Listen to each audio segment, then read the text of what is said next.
celular, trae protocolo con sus hitos. Y una correcta evaluación citológica. ¿Por qué una correcta evaluación citológica? Se debe de enviar con el patólogo, que es el especialista, para que él determine si está viendo células normales o anormales. Ahora, en cuanto a las características de un frotis adecuado, vamos a tener características cualitativas y cuantitativas. Las contables y las no contables. En las cualitativas tenemos que debemos de tener un frotis sin contaminantes, como les comentaba, sin artefactos, sin detritus, que no se nos vaya por ahí el polvo del talco, esporas, cualquier otra cosa. Sin hemorragia o reacción inflamatoria. ¿Por qué? Es importante que no lesionemos a la hora de estar tomando la muestra, porque la gran cantidad de células inflamatorias, pues muchas veces no nos van a dejar dar un buen diagnóstico, no nos van a dejar apreciar la celularidad, lo estamos apreciando en el microscopio. El extendido suave y delgado, debe de ser suave y delgado para evitar que no sea un conglomerado de células, que una quede encima de la otra y que no nos vayan a dejar apreciar bien las células. Y la fijación y la tinción adecuadas. Y en cuantitativas tenemos, a la hora de realizar, debe ser en el sitio indicado, para que no tomemos células de más, células de menos, o células de otro lugar que no queramos apreciar y no vaya a a la hora de dar el diagnóstico. Extendido delgado, como les decía, para poder apreciar la morfología celular bien y una buena cantidad de células. Una cantidad de células, un diagnóstico correcto y que se va a establecer. Ahora, conforme a la obtención de las células vamos a tener dos tipos, ¿no? Los extendidos directos y los líquidos corporales. En cuanto a los extendidos directos, estos se van a, como su nombre lo indica, extender directamente sobre el portaobjetos, posterior a la obtención de la muestra. No se necesita hacer nada más. Extender y fijarlo.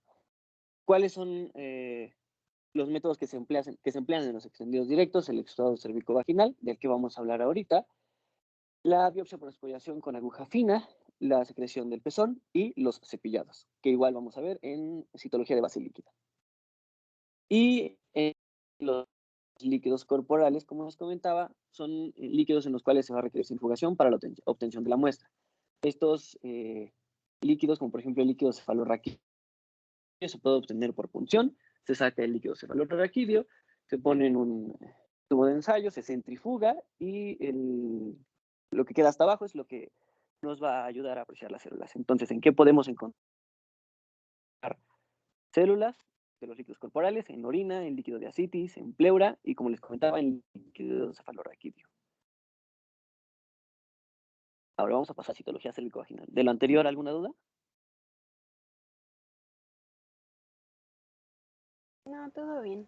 No, todo No, bien. todo bien. Ok. Solo que como que Vale. en ocasiones como que no te escuchaba bien, como que se trababa o algo. No sé si sea solo yo. ¿Los demás sí me escuchan Se bien? traba. Sí se traba. No, sí se traba. Sí, un poco. A Está ver, trabado. denme unos segunditos.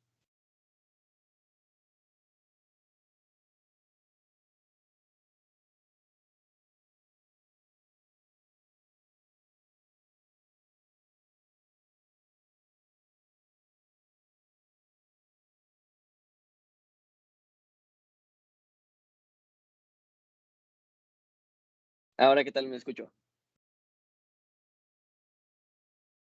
¿Un poquito Esto mejor? ¿Menos cortado? se escucha bien. Sí, creo que mejor. Ya se escucha un poco mejor. Sí, ya está mejor. Va, entonces empezamos con la citología cervicovaginal. ¿Cuál es el punto de la citología cervicovaginal? Apreciar el epitelio del cervix, ya sea el endocervical y el exocervical. ¿Qué epitelios encontramos en el endocervix y el exocervix?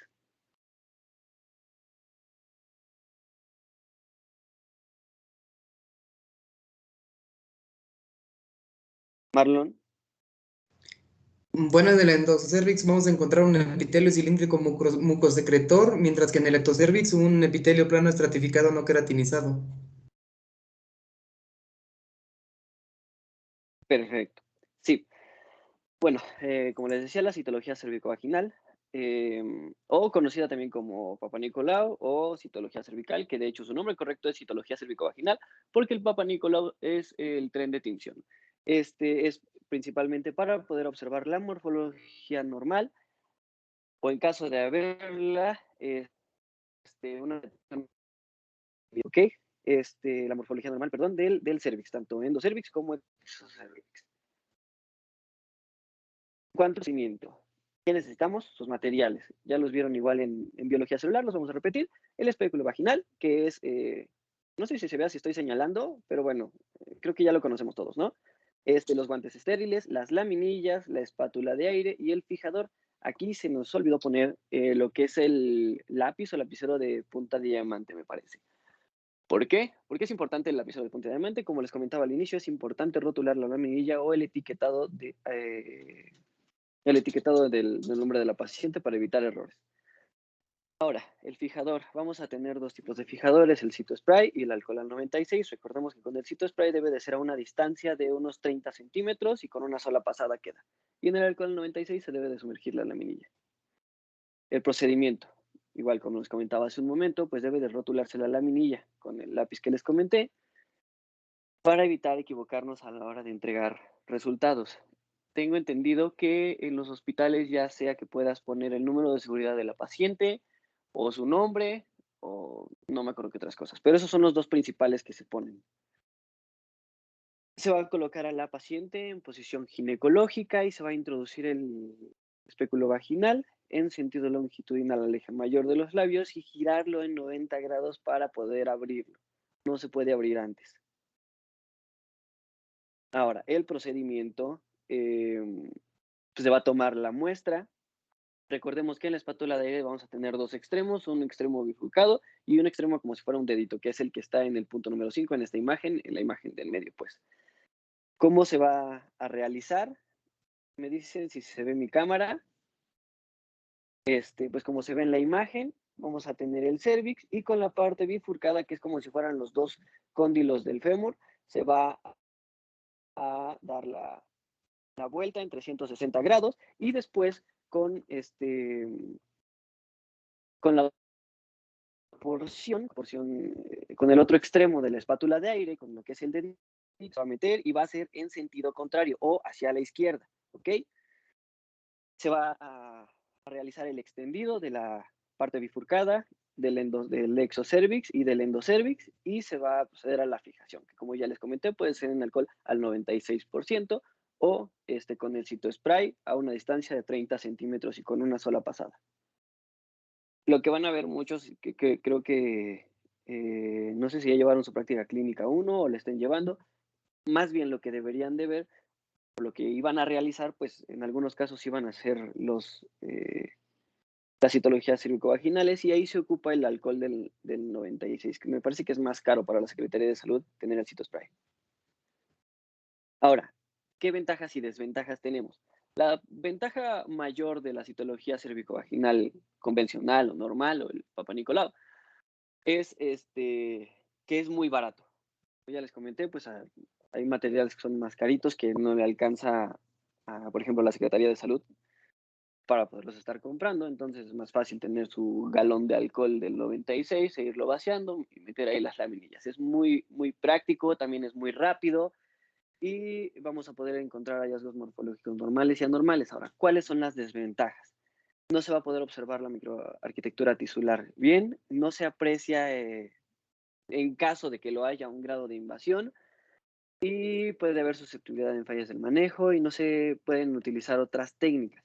Aunque con un doctor que es ginecólogo y hace muchísimo estos procedimientos, él me comentaba que si tienes una buena técnica de muestra, como se los mencioné al principio, de la citología cérvico-vaginal convencional a la citología de base líquida, no va a haber mucha diferencia.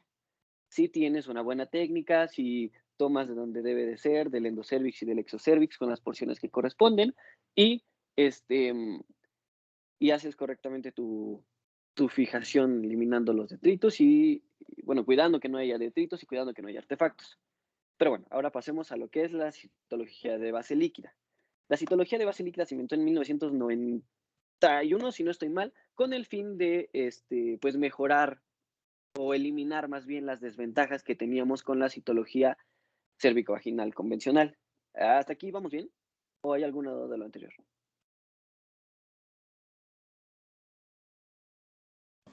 Vamos No. bien, gracias. Sí, Gracias. todo bien, todo bien. Ok, perfecto. Si tienen alguna duda, me interrumpen. Pero bueno, como les decía, la citología de base líquida se inventó en 1991 con pues el fin de mejorar la calidad de las muestras, con el fin de eliminar todas las desventajas que tenía la citología cérvico-vaginal. También es, o qué podemos apreciar, qué mejoras, qué ventajas podemos apreciar en esta citología, la obtención de células dispuestas en una monocapa, ahorita les voy a explicar por qué, que se pueden fijar de inmediato, también ahorita les explico por qué, va a haber una disminución de artefactos, ya sea por desecación, y va a concentrar las células, reduciendo la sangre, la inflamación y el moco. ¿Por qué ocurre todo esto? Ay, ya se trabó.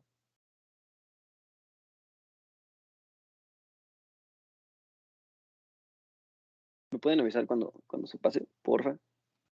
Sí, te escuchamos y sigue la imagen bien. Pero seguimos en el año, ¿verdad? En el que se desarrolló. Sí, Ajá. sí, seguimos ahí. Sí.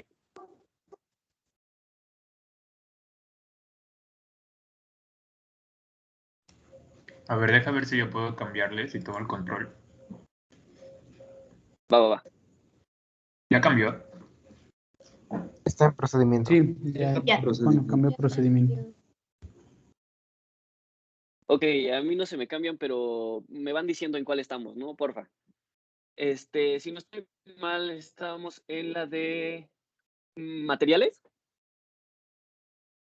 Sí, donde está el Sí. espejo, Ajá, el guante, sí. el frasco y todo eso.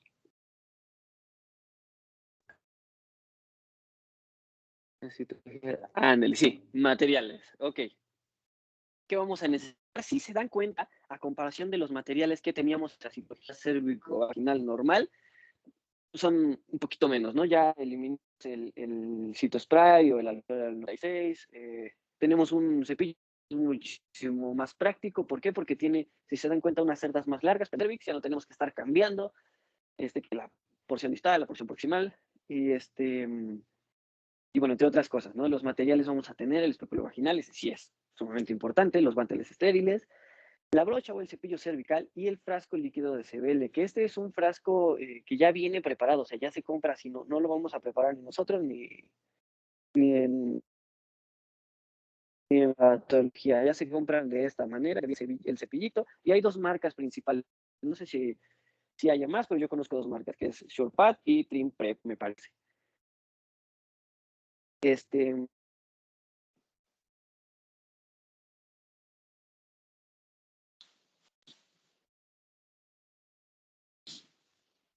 Okay. Disculpa, Estamos ¿cuál viendo era la la imagen. otra parte de ShortPad? Así es, mira la que tienes ahí, SurePad y Trim Prep, me parece. Algo así se escribe. Ahorita se los pongo en el. Gracias.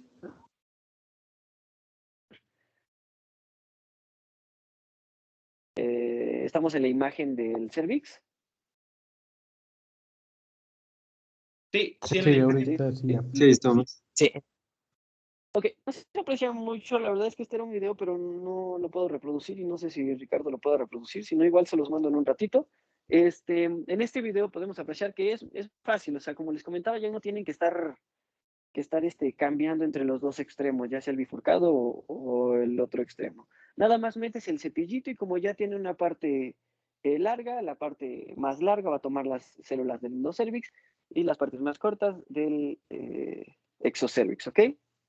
Simplemente sacas el cepillito y no hay imágenes, pero bueno, simplemente se va a sacar el cepillito y si se dan cuenta en la imagen anterior, donde está el cepillito, espero lo puedan ver, la brocha o el cepillo cervical, como que acaba lo blanco e inicia lo azul, ¿no? Entonces de ahí se va a como tronar o se va a separar y ese cepillito se va a quedar adentro del vial, del frasco con líquido de citología de base líquida.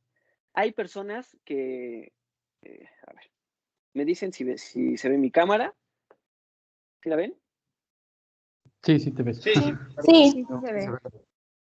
Hay personas que hacen, este es el cepillito, ¿ok? Y le hacen así, como para desprender las células dentro del líquido, no afuera. Y luego ya le hacen el pic y se queda la brochita, se va a quedar adentro del frasco, ¿ok? Entonces, ¿cuál va a ser el procedimiento posterior a la toma de la muestra? Vamos a introducir, como les dije, el cepillo en el frasco de CBL. Se va a poner el cepillo, vamos a retirar el mango y se va a enviar a patología para que el patólogo haga todo el procedimiento que ahí aparece. ¿Qué es lo que va a pasar? Vamos a colocar ya los frasquitos con el cepillito en un vortex, que es una maquinita que tiene como la planchita, colocas los frasquitos y va a estar vibrando. Y ya esa vibración va a hacer que se desprendan las células de la brocha para después poder centrifugar el material, perdón. Después de colocarlo en el vortex, se le van a colocar de 2 a 4 milímetros de una sola solución limpiadora que ya se tiene en patología. Se va a centrifugar en posición vertical durante 10 minutos en no sé por qué dice mililitros, pero es revoluciones por minuto. Y después se va a eliminar el sobrenadante y se va a limpiar el tubo, ¿no? El sobrenadante es lo que va a quedar hasta abajo. Esta centrifugación es lo que nos va a hacer, o la ventaja que va a darle a la citología convencional en cuanto a la eliminación de los detritus y de los artefactos. ¿Alguien tiene idea de qué es la diferencia entre los detritus y los artefactos?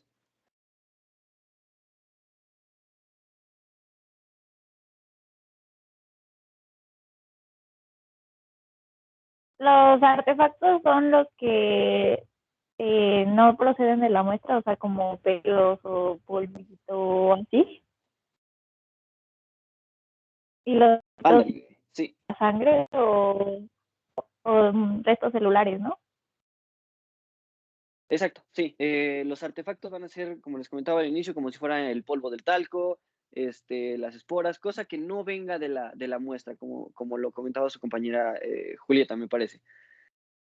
Y los detritos van a ser como porciones sólidas de la célula, de la misma célula, que van a aparecer ahí a la hora de observarla en la muestra. Esa es la diferencia entre los detritos y los artefactos. Espero que se haya entendido. Y si no, pues me dicen, ¿vale? Ya después de la centrifugación y todo eso, pues se va a extender lo que quede hasta abajo del tubo de ensayo, después de la centrifugación, se va a extender, se va a teñir y se va a y se va a observar en el microscopio. Bueno, esta imagen debía de ir antes, también se debe de poner el nombre, eso es muy importante para evitar confundirnos a la hora de dar los resultados. Ahora, ¿cuáles son las ventajas y las desventajas en cuanto a la citología convencional? La principal desventaja es que es muchísimo más caro y más complicado. Si se dan cuenta, el proceso no nada más es de extender, fijar y ya, hasta ahí, se acabó. Pues el proceso incluye ponerlo en el liquidito, agitar la brochita, mandarlo a patología, es un montón. Y en las ventajas, pues vamos a tener que la fijación es inmediata. Desde que ustedes ponen el cepillo en el frasquito de CBL, ya se quedó fijado. Vamos a poder usar el residual para la preparación de otras muestras en caso de que algo salga mal, pues ahí tenemos más liquidito, ¿no? Ahí tenemos más el líquido de CBL con células. El fondo va a ser más limpio. Ahorita en microscopía van a poder apreciar que sí se ve un poquitito más limpio en comparación con una citología convencional. Se va a extender en una sola capa de células. A la hora de extenderlo va a quedar en una capa. Con la otra citología, pues a veces nos puede ocurrir que si no ejercemos bien la presión o ejercemos presión de más, cambia un poco la morfología de la célula.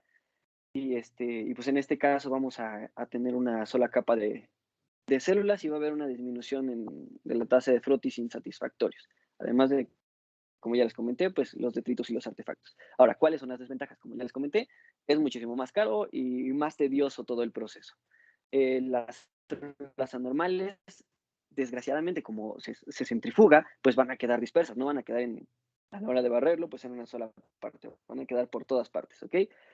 Pueden existir preparaciones escasas, ya sea que el cepillo no haya tomado, o bueno, nosotros no hayamos tomado las suficientes células, y las células epiteliales aparecen principalmente como células como células individuales, por lo mismo de que se centrifugan y se quedan dispersas. Bien, otra ventaja, pues puede usarse el residual para estudios, ya sea por detección del BPH, que ya sabemos que es el principal factor de riesgo para el cáncer cervicouterino, y auxiliares diagnósticos en ADN, ¿ok? ¿Todo bien hasta aquí? ¿Sí? Sí. Vamos Sí, bien. sí, todo bien, todo bien. Perfecto. Ahora, pues desgraciadamente y por las clases en línea no vamos a poder realizar esto, pero una de sus preguntas en el examen era, por si leyeron su manual, ¿qué actividades debíamos ver en presencial? ¿Qué es lo que íbamos a realizar? La citología de cavidad oral, la de expectoración y la de orina, ¿ok? Entonces, pues les vamos a dar una plática rapidín para que se den una idea de lo que teníamos que hacer en el laboratorio. Procedimiento, vamos a requerir una batelenguas, las laminillas, guantes estériles y alcohol al 96. El alcohol 96 para fijar, las laminillas para extender y el batelenguas para poder tomar las células de los carrillos. Ahora, ¿cuál iba a ser el procedimiento? Ya saben, rotular la laminilla, obtener la muestra mediante un raspado enérgico. Primero se debía de calar el labio, debías de quitar como el exceso de saliva que tuviera el paciente o su compañero, y luego con la otra porción dabas el raspado, ponías tu laminilla ya rotulada y extendías, ¿ok? Y después se iba a la fijación. Se iban a teñir y después de unas cuantas horas, si no me recuerdo, iban a poder observarla. Ese era el procedimiento y eso es lo que iban a poder observar. La citología de orina. En cuanto a la citología de orina, pues eso ya lo debían de llevar en un frasco. ¿Cuál iba a ser el procedimiento? Bueno, los materiales, la muestra de orina de alguno de sus compañeros, los tubos de ensayo, las laminillas, los aplicadores que eran como un palillo grandote, los guantes, alcohol y la centrífuga. ¿Por qué la centrífuga?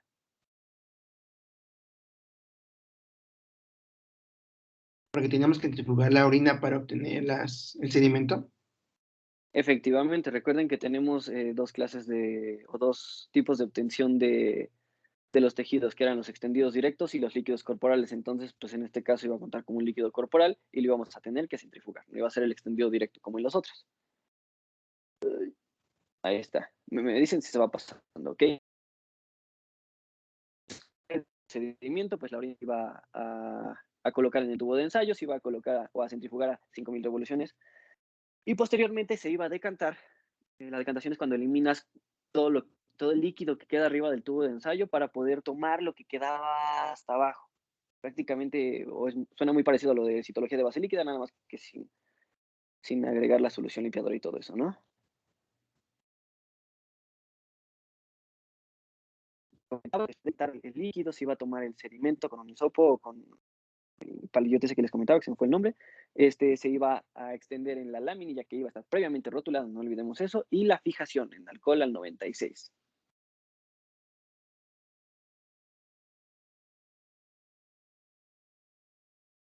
Y ahora la citología de expectoración.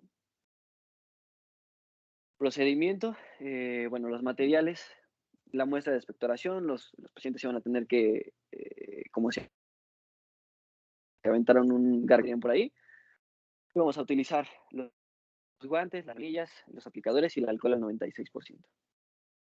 El procedimiento, de ley, rotular la laminilla, obtener un poco de la muestra con ayuda de un hisopo, de preferencia me parece que del área que tuviera como burbujitas, creo que sí era de esa área, no sé si esté mal, Emily o Ricardo. Sí, era de eso. Perfecto. De donde estén las burbujitas, se extiende y otra vez la fijación. Ahora vamos a pasar con el tren de tinción de Papa Nicolau, pues que era lo que se hacía con todas esas muestras que teníamos. ¿Hasta aquí alguna duda con lo anterior? ¿No? No, todo bien. No, todo. Ok, entonces continuamos con el tren de tinción. ¿Me escuchan bien, chicos? Se escucha bien. Sí, sí, Gracias. todo. Bueno, entonces vamos a comenzar con la tinción de Papanicolau. Bueno, esta fue publicada en 1942 por el médico griego George Nicholas Papanicolau. A partir de ese año sufrió múltiples modificaciones. Todas esas modificaciones fueron con el objetivo de permitir que hubiera un mejor beneficio al momento de observar las laminillas y también que dependiendo del laboratorio donde se estuviera elaborando, el precio de los materiales fuera cada vez más barato, facilitando así que varios pacientes pudieran también poder realizarse este tipo de tinción. Este va a ser una técnica citológica por excelencia, al igual que la tinción de hematoxilina y eosina lo es para el área de histología. Aquí la tinción de Papanicolau puede ser útil en cualquier tipo de citología, ya sea como ya lo observamos, en una citología cérvico-vaginal, pero también se puede utilizar en tiroides, en mama, que puede ser en órganos donde vamos a extraer las células a través de punción, o también podemos hacer la tinción en el caso de líquidos, como puede ser líquido que obtengamos a través de una paracentesis o de una toracocentesis. Entonces se puede hacer en muchos órganos. La siguiente, por favor.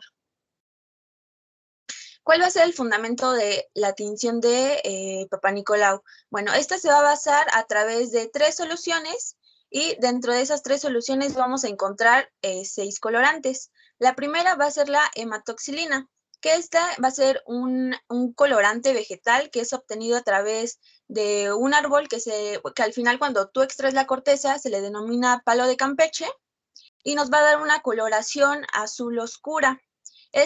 Al ser un colorante básico, va a tener afinidad hacia estructuras ácidas, que fundamentalmente el principio de la tinción de Papanicolau es que se distingan esas estructuras. Entonces, como la hematoxilina es básica, va a tener afinidad por algo ácido, y ahí pues va a tener afinidad con la cromatina, que es algo ácido, y se va a teñir de esa forma el núcleo. Entonces, la hematoxilina tiñe al núcleo.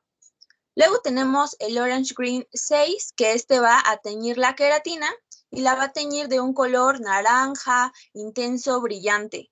Pero el Orange Green también tiene otro colorante en sí mismo, que es el ácido fosfotoxténico, y se va a adherir a las proteínas y va a intensificar el color. Ahí tendríamos 2. Luego iría la eosina azul, que va a estar compuesto por 3 colorantes, que es el verde luz, la eosina amarillenta y el pardo de Birchmark.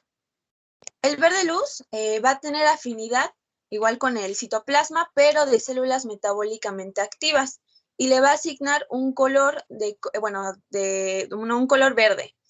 Las células que son metabólicamente activas, en el caso del exocervix, puede ser lo que son las células basales, parabasales, las intermedias. Y también va a poder teñir, si es una célula metabólicamente activa, las células que tengan cáncer, que van a estar en constante replicación, esas también se van a poder teñir. Luego tenemos la eosina amarillenta, que le va a asignar un color rosadito, pero va a tener afinidad al citoplasma de células superficiales. Es por eso que ahorita que entremos al área de microscopía van a ver la diferencia de por qué las 3 primeras capas son de color azul o verdecito más o menos, y la última capa, la más superficial, va a tener un color rosadito, que son las células superficiales. También el rosadito se va a poder adherir a lo que son los nucleolos, a los eritrocitos y a los cilios. Y luego tenemos el pardo de Birchmark, que como tal va a determinar el color, ya sea dependiendo del tipo de la célula, se va a quedar un color verde o se va a quedar un color rosita, dependiendo de qué tipo de célula era. Es como el que decide al final qué tono va a tener la célula. Al final ya vimos que el orange green, la eosina azul, van a dar la tinción citoplasmática y la hematoxilina le va a dar la tinción nuclear. Entonces al final vamos a ver un contraste. La siguiente, por favor. Ahora, ¿cuál es el procedimiento? Todo lo que acabamos de mencionar, todo lo que es la tinción de Papanicolau debe de tardar aproximadamente la realización de 20 a 30 minutos. Entonces, ustedes ya tomaron la muestra, todo lo que les explicó Víctor al inicio, ya sea que haya sido por cavidad oral, por esputo o por orina, y ya tienen ustedes su laminilla, ¿no? Ustedes hicieron su extendido, así, y ya, ¿no? Ya tienen su laminilla. Ahora, las células ya están aquí, nosotros necesitamos preservarlas. Entonces, el primer paso, hay 4 pasos importantes y ahorita vamos a ver todo lo que conlleva, pero el primero importante es la fijación. Las células deben de conservarse. Nosotros vamos a tener, bueno, en el laboratorio teníamos un frasquito que llenábamos de alcohol al 96% y introducíamos nuestra laminilla. Imagínense que es acá. La introducían y la dejaban ahí durante 10 minutos. Ya cuando habían pasado los 10 minutos, ustedes la retiraban y ya nosotros lo colocábamos en una canastita de donde entraban todas las laminillas y ya empezaríamos con tinción del núcleo con hematoxilina, tinción de citoplasma con Orange Green y A50 y el aclaramiento. Esos son como los 4 pasos principales. La siguiente, por favor. Ahora, este ya es como tal todo el tren de tinción que se tendría que realizar. En la diapositiva anterior solamente vimos los 4 principales. Bueno, pero en esta ya vemos todo lo que conlleva el tren de tinción. Este como tal es un tren de tinción que se elaboraba en el laboratorio de anatomía patológica de nuestra facultad y era una versión del hospital de Johns Hopkins, que a su vez usa una modificación de la tinción de Papa Nicolau de tipo rápido, porque ya les había mencionado que hay muchas modificaciones, entonces todos tienen como varios nombrecitos y esta era una modificación. Involucra lo que es la fijación, donde menciona alcohol al 96% durante 10 minutos, lo que mencionamos del frasquito. La sacamos ya que pasaron los 10 minutos y va primero la hidratación. Nosotros colocamos las laminillas en una canastita de laminillas, poníamos todas y trae como una agarradera. Entonces tú lo que haces es que tienes a su vez otros contenedores con todo lo que menciona en la lista del lado derecho. Y si dice agua corriente durante 10 baños, tú agarrabas tu cesta de canastillas y hacías 1, 2, 3, 4, hasta hacer los 10 baños. Después pasabas al otro contenedor y de nuevo agua corriente durante 10 baños, que es el agua de la llave. 1, 2, 3, igual los 10 baños. Después entramos a lo que es la tinción nuclear, donde ahora nos importa la hematoxilina porque dijimos que tiene afinidad hacia el núcleo. Y tu canastilla la metías ahí, en la hematoxilina, durante 2 minutos. Siempre tenían que checar su tiempo. Posteriormente, como que les curren tantita, la ponen de lado y empezaban con los baños de agua corriente durante 10 baños. Se cambiaba de frasquito, agua corriente durante 10 baños. Después hacemos una limpieza con solución de Scott durante 2 minutos. Lo volvían a dejar ahí la canastita dentro del contenedor. Y bueno, así sucesivamente. Aquí después llegamos a lo que es la tinción citoplasmática con Orange Green durante 15 segundos, que aquí lo que importaba era que tuviera colorcito lo que era la queratina. Después seguíamos deshidratando con alcohol al 95%, 10 baños, alcohol al 95%, 10 baños, y después pasábamos a la eosina sur modificada durante 10 minutos. Ahí dejábamos de nuevo, decantábamos y seguíamos con el resto de los pasos hasta llegar al xilol durante 10 baños. Entonces, al final, esto era la que se hacía en el laboratorio cuando pues uno tenía tiempo. Sin embargo, el que nosotros aplicábamos a los alumnos solamente teníamos 10 minutos para hacerlo. Entonces, al final era igual otra modificación porque les había mencionado que lo que es la tinción de Papa Nicolau siempre se tiene que modificar de acuerdo a las necesidades del laboratorio. Entonces, en ese caso, nosotros queríamos abarcar toda la práctica y solo nos quedaban 10 minutos, entonces modificábamos todo lo que era el tren de tinción. ¿Hasta este momento alguien tiene alguna duda?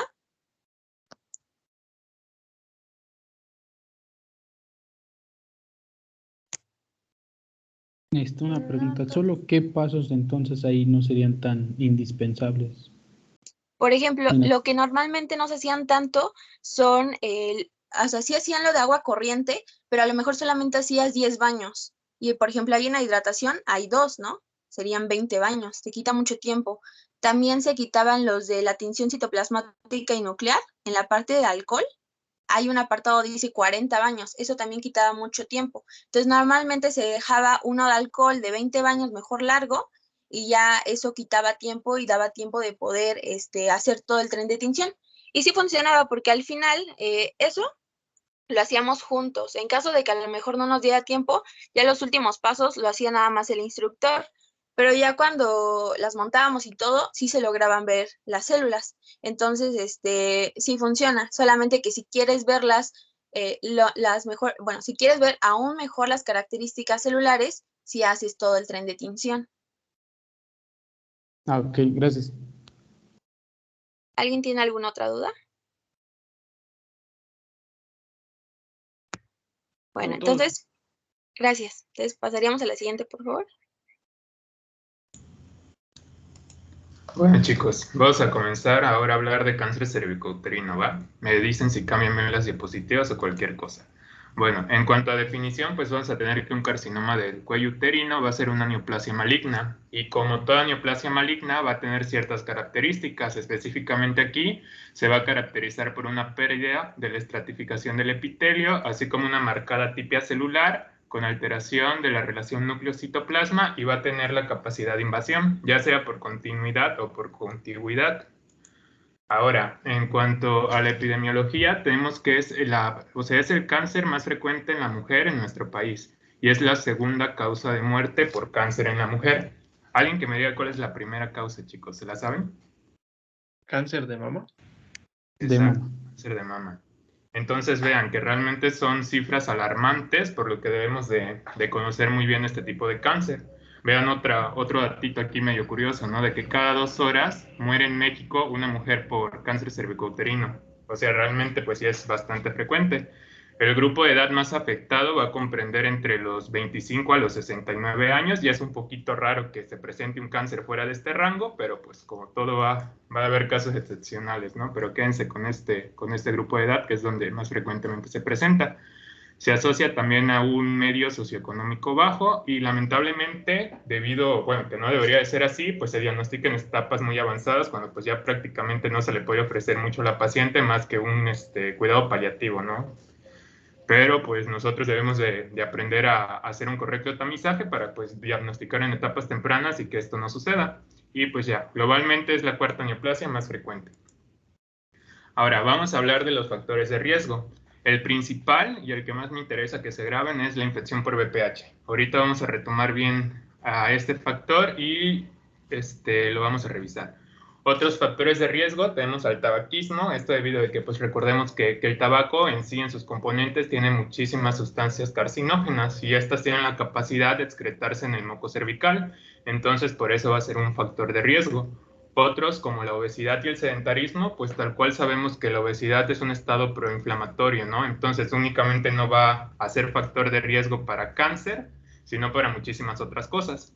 El hecho de que una mujer tenga múltiples parejas sexuales, pues va relacionado con que es más fácil que adquiera infecciones de transmisión sexual, como lo son la infección por VPH, así también como el uso prolongado de anticonceptivos debido a una mayor estimulación estrogénica, que pues de cierta forma puede llegar a estimular o a favorecer un poquito el desarrollo de este cáncer.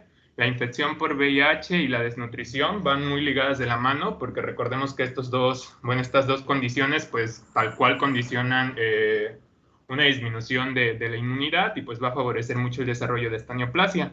El inicio de vida sexual activa aquí sería un factor de riesgo, porque recuerden que cuando una mujer es adolescente o es incluso una niña, pues tiene algo que se llama ectropión fisiológico, ¿no? Que es como esa eversión del cérvix que se produce de manera normal. Ya conforme la mujer crece, pues hay una introversión y ya queda todo normal, ¿no?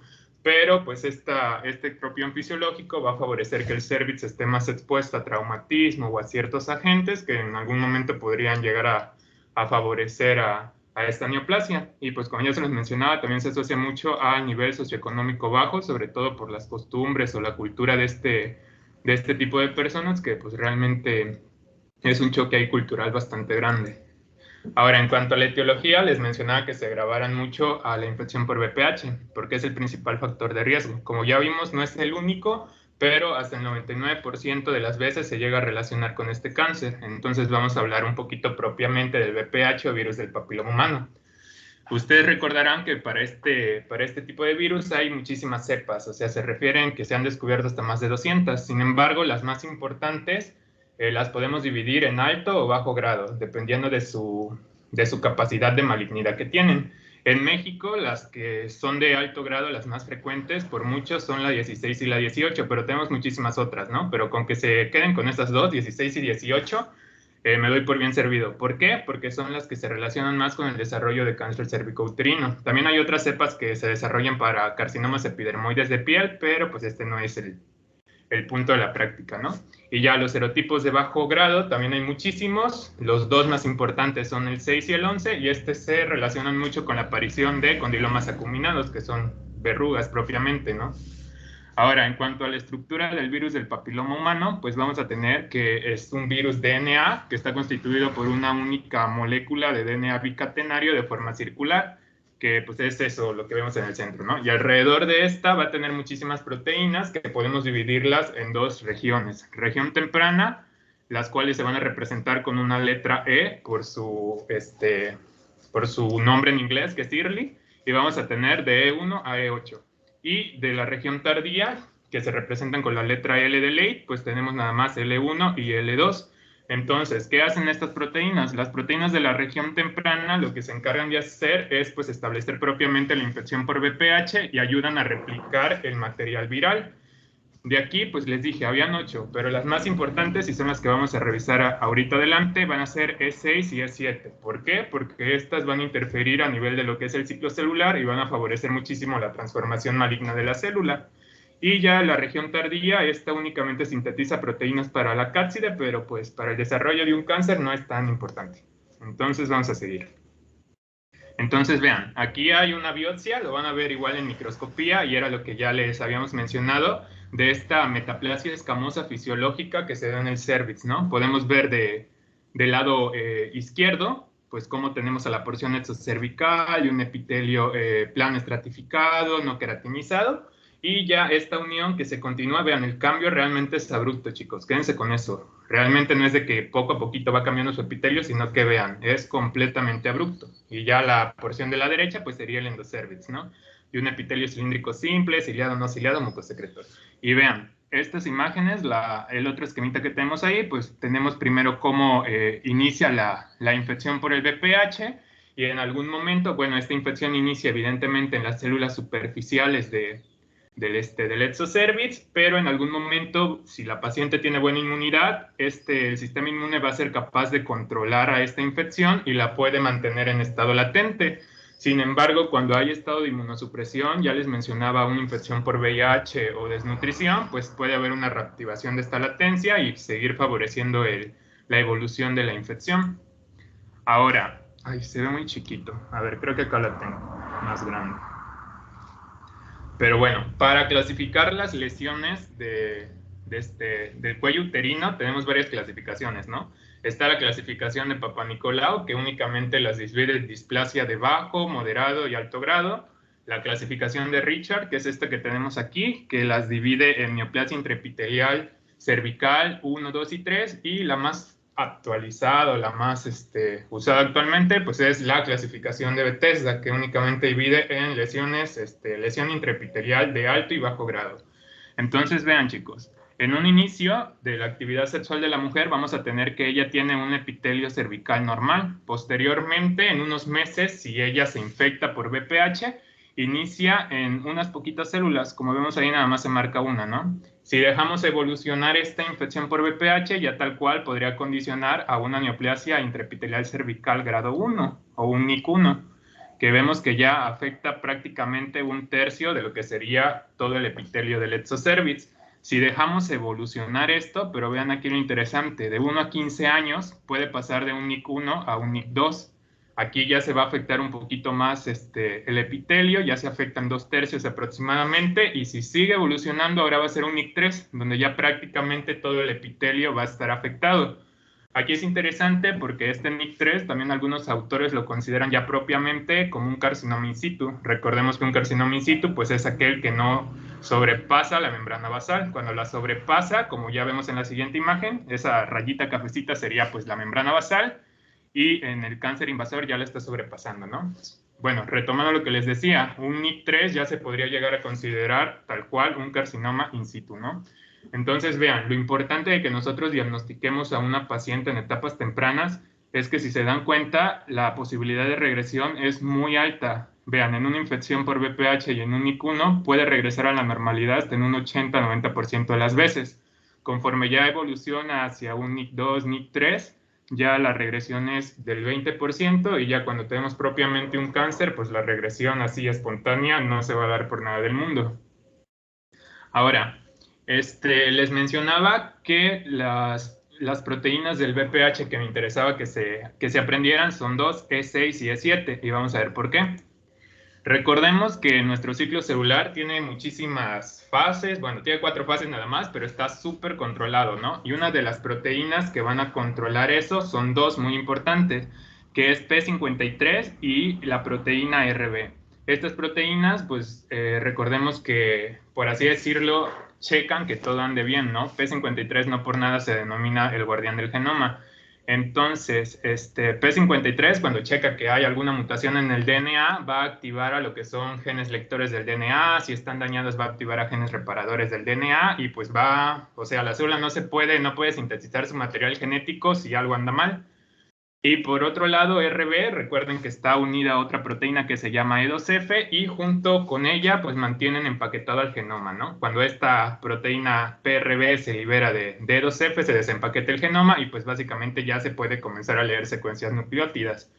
Entonces, ¿qué es lo que va a pasar? Estas proteínas que les mencionaba, E6 va a inhibir a P53 y E7 va a inhibir a PRB. Entonces, ¿qué es lo que va a pasar? No va a haber un correcto control de nuestro ciclo celular y esto va a favorecer muchísimo la transformación maligna de la célula. Entonces, vean todo lo que hace el BPH. Ahora, en cuanto al cuadro clínico, lo más característico que presenten estas pacientes, pues va a ser un sangrado vaginal. Este puede ser intermenstrual, postcoital, después de una irrigación o posmenopáusico. Entonces, recuerden, chicos, cualquier sangrado anormal que salga por la vagina va a ser un signo de alarma para cáncer cervicouterino. Si bien los síntomas no se presentan de forma temprana, pues uno de los principales que puede llegar a presentarse es precisamente este sangrado vaginal. También puede haber secreción de flujo vaginal, que es de características claras o sanguinolentas, persistente, con un olor muy desagradable y se puede llegar a acompañar de dolor pélvico. Aquí importante, toda apariencia normal del cervix, nosotros debemos de sospechar malignidad y tomar nuestra biopsia. Aquí algo importante que no se les debe de olvidar nunca es que un Papa Nicolau no va a ser diagnóstico de cáncer. Nuestro diagnóstico confirmatorio de un cáncer cervicouterino va a ser una biopsia, chicos.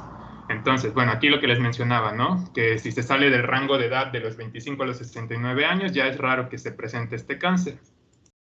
Ahora, bueno, aquí hay unas imágenes de las 2 porciones del cervix. Vean aquí el epitelio plano estratificado no queratinizado del exocervix y de este lado el epitelio cilíndrico del endo, ¿no? Vean esas glándulas bien características. Entonces, grábense muy bien esta imagen, bueno, sobre todo la primera del exocervix, porque esto va a ser lo normal. Ahora vamos a ver un poquito de lo anormal. Pero, bueno, esta diapositiva antes, en algunas situaciones no se logran visualizar a simple vista estas lesiones porque son como que mínimas, ¿no? Entonces, podemos llegar a emplear otras técnicas, como por ejemplo tinciones con ácido acético, que es el vinagre tal cual, o con solución yu dorada.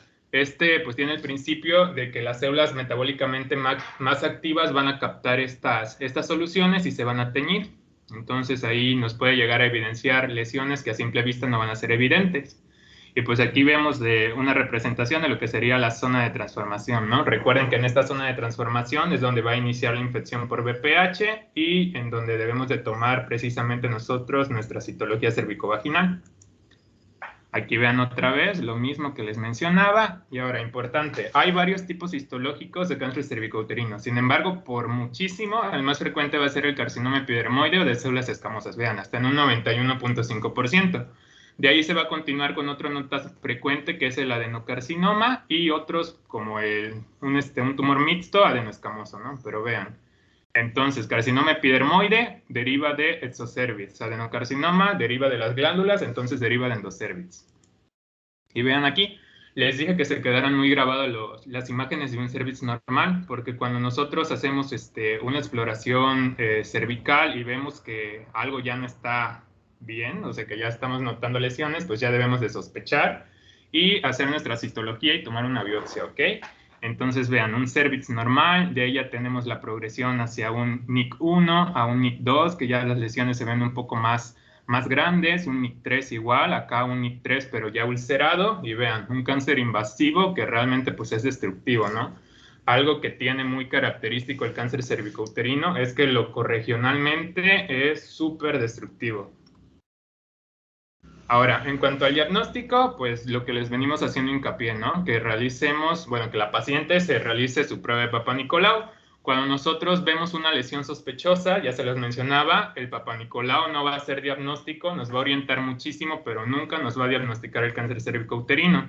Aquí tenemos que apoyarnos con otros estudios complementarios como la colposcopía y la biopsia, que la biopsia sí ya va a ser confirmatoria.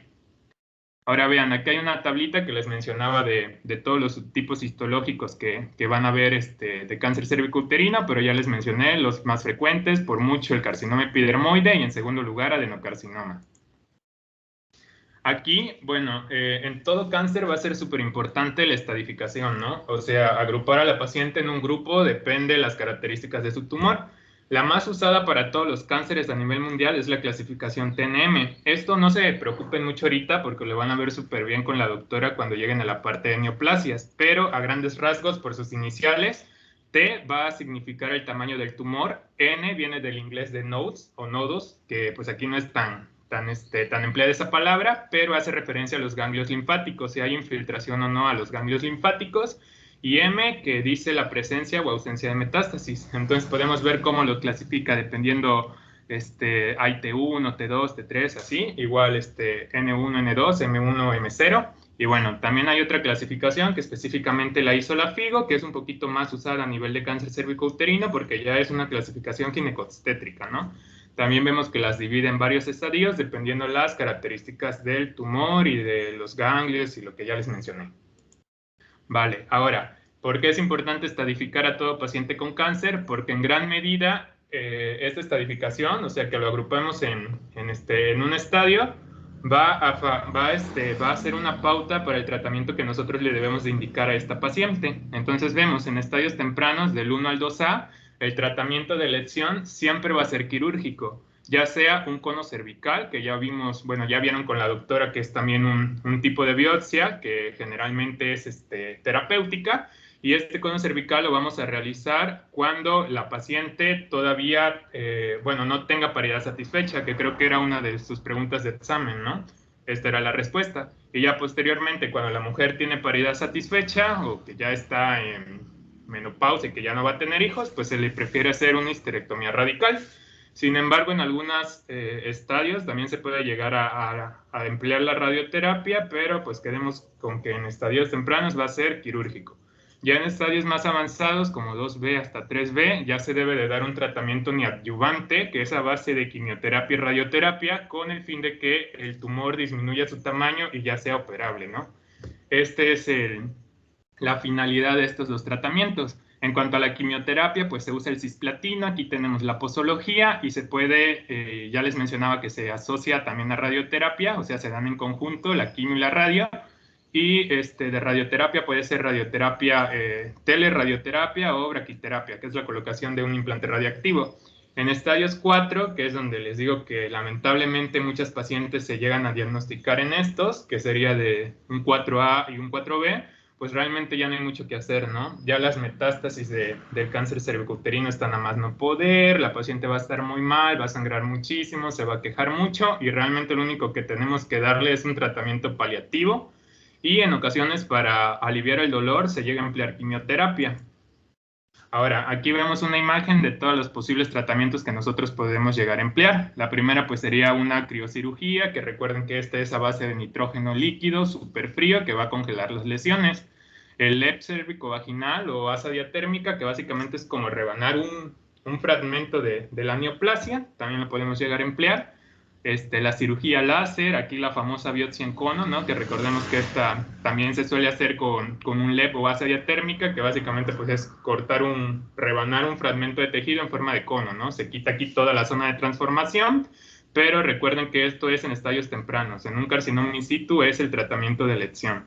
Y pues ya el tratamiento definitivo cuando la mujer tiene paridad satisfecha, y obviamente no está metastásico ni nada por el estilo, pues va a ser la histerectomía, que hay demasiados tipos, ¿no? Ahora, en cuanto al seguimiento de estos pacientes, pues es importante. Ay, vamos a apurarnos un poquito porque ya les estoy robando tiempo a los de micro, ya casi vamos a acabar, chicos. Les mencionaba, el seguimiento es importante porque no nada más es quitarle el tumor y ya, ¿no? O sea, se le debe de dar vigilancia porque recordemos que puede llegar a haber recidivas. Entonces, tras la cirugía se debe de hacer una revaloración 2 meses después de esta y vamos a valorar si hay ganglios infiltrados o si no hay. Si no hay ganglios infiltrados, vamos a indicar el Papa Nicolau cada 3 meses por 2 años y posteriormente únicamente cada 6 meses. Pero si hay ganglios positivos o ya hay infiltración todavía, debemos de dar tratamiento con radioterapia. Ya en cuanto al pronóstico, pues depende mucho del estadio de la paciente y era lo que les mencionaba que es súper importante estadificar en cualquier cáncer porque también el pronóstico va a influir muchísimo dependiendo del estadio, ¿no? Entonces aquí vemos algunos porcentajes de la supervivencia a 5 años de esta paciente y en etapa 1 vean que es la mayoría de las pacientes, hasta más del 90% sobreviven, pero en etapas más avanzadas, conforme va progresando el cáncer, pues la supervivencia, vean, en un estado 4 únicamente menos del 30%. Ahora, en cuanto a la prevención, pues siempre va a ser lo más importante, ¿no? Yo soy de la idea de que la medicina no debería de ser terapéutica, sino profiláctica, preventiva, ¿no? Cosa que pues la mayoría de las veces no es así. Entonces, para la prevención del cáncer cervicouterino, principalmente va a ser mediante tamizaje por la prueba de Papa Nicolau. Y aquí, dependiendo de la edad de la paciente, va a ser las veces que las vamos a solicitar y cada cuánto tiempo y así, ¿no? Entonces, en menores de 21 años, únicamente se les va a hacer Papa Nicolau si ya tienen una vida sexual activa. Aquí súper importante, si el principal factor de riesgo es la infección por VPH y esta se contrae por contacto sexual, pues a una mujer núbil no tiene factor de riesgo, ¿no? Entonces no tiene sentido, pues, hacerle un Papa Nicolau. Y vean, únicamente se realiza cada año después del inicio de la vida sexual activa, ¿no? Ya de los 21 a los 29 años se va a realizar la citología cada 3 años, de los 30 a los 65 años se puede hacer también detección del material genético del VPH y citología cada 5 años o únicamente citología cada 3 años. Les mencionaba que ya en mayores de 65 años ya es muy poco frecuente, por lo que ya no se recomienda el cribado si el último resultó negativo y no existen factores de riesgo. Ahora, finalmente, en cuanto a las vacunas, pues debemos de saber que también entran dentro de la prevención primaria y aquí en nuestro país vamos a tener 3. La vacuna bivalente o Cervarix, vacuna tetravalente o Gardasil y vacuna nonavalente o Gardasil 9. Entonces vean, la bivalente va a proteger contra los principales serotipos oncológicos que les mencioné, que eran 16 y 18.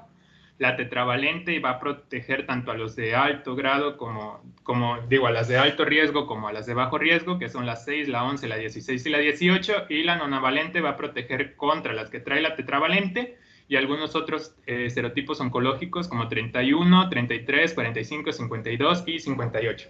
Aquí estas vacunas van a aplicarse mediante 3 dosis de 0.5 mililitros por vía intramuscular. La primera dosis se va a aplicar cuando las niñas van en 5º grado de primaria o bien cuando tienen 11 años de edad. La segunda dosis 2 meses después y la tercera dosis 6 meses después de haber aplicado la primera.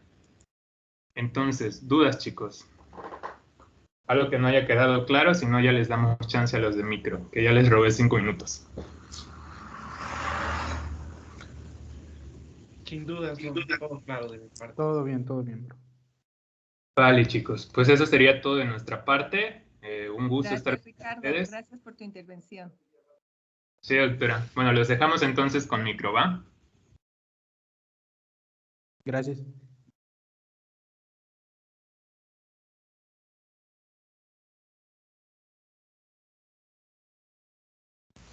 Buenas tardes, chicos. Permítanme, voy a proyectar las diapositivas. Por favor, cuando las logren ver, me dicen.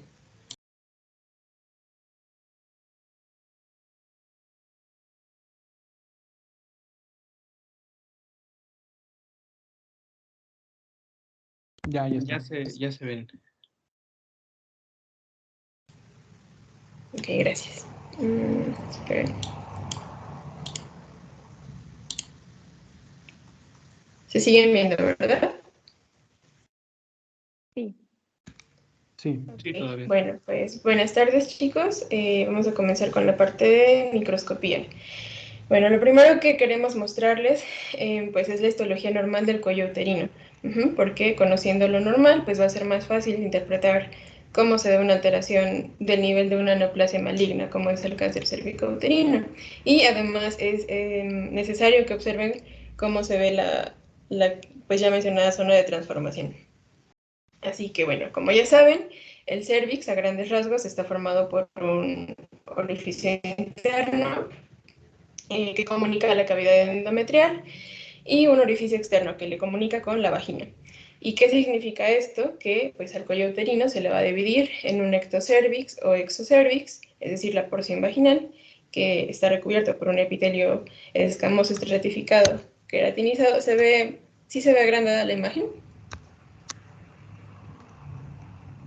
No, se sigue viendo el... Hola. Veo la diapo entera. La diapositiva. Ah, Y ya, ahora ya. Ahora sí. sí, ahora sí. Ahora sí. Ah, Ya, creo que ya. ok, gracias. Gracias. Bueno, les decía que se recubre por un epitelio escamoso estratificado no queratinizado, mientras que la contraparte, el endocervix, pues la vamos a ver recubierto por una capa de epitelio columnar simple, secretora de mucina, o cilíndrico secretor de mucina. Entonces vamos a verlos más a detalle. Me pasé esto. En esta imagen, a ver, ya. ¿Qué podemos distinguir? Pues distinguimos al epitelio plano estratificado no queratinizado que es propio del exocervix. La primera característica que vamos a ver pues, más adelante es que es un epitelio rico en glucógeno. Pero como tal, microscópicamente, ¿qué podemos describir de él? En primer lugar, vemos que, como el nombre lo indica, pues está conformado por varias capas celulares. Entonces, en primer lugar, debemos saber que este epitelio se divide de inferior a superior en una capa basal, o también conocida como capa germinal, una capa media o estrato esponjoso y la capa superficial. Ahora, la siguiente imagen. Si nos vamos a la parte más inferior de este epitelio, vamos a ver que hay una primera y única capa de células basales. Son células pues redondas, con núcleos grandes, tienen citoplasma poco abundante, digamos en relación al núcleo, y esta capa está pegadita a la membrana basal. Más allá de la membrana basal, pues tendríamos que encontrar al estroma subyacente. Entonces, las células basales que estoy describiendo se van a dividir, van a madurar y van a formar las siguientes capas celulares. Y conforme avanza su maduración, se van acumulando pues múltiples capas de células, más y más aplanadas cada vez, como vemos en la imagen. Y esto es lo que nos permite pues esta vista tan característica de este epitelio. Así que encima de esta capa basal encontramos a las células parabasales. Estas pues tienen una morfología casi idéntica a las células basales, pero se les distingue porque su citoplasma pues es un poco más abundante, ¿no? Entonces son un poco más grandes. En cuanto al estrato esponjoso o la capa media, pues aquí es todavía más fácil identificar a sus células porque tienen un citoplasma aún más abundante.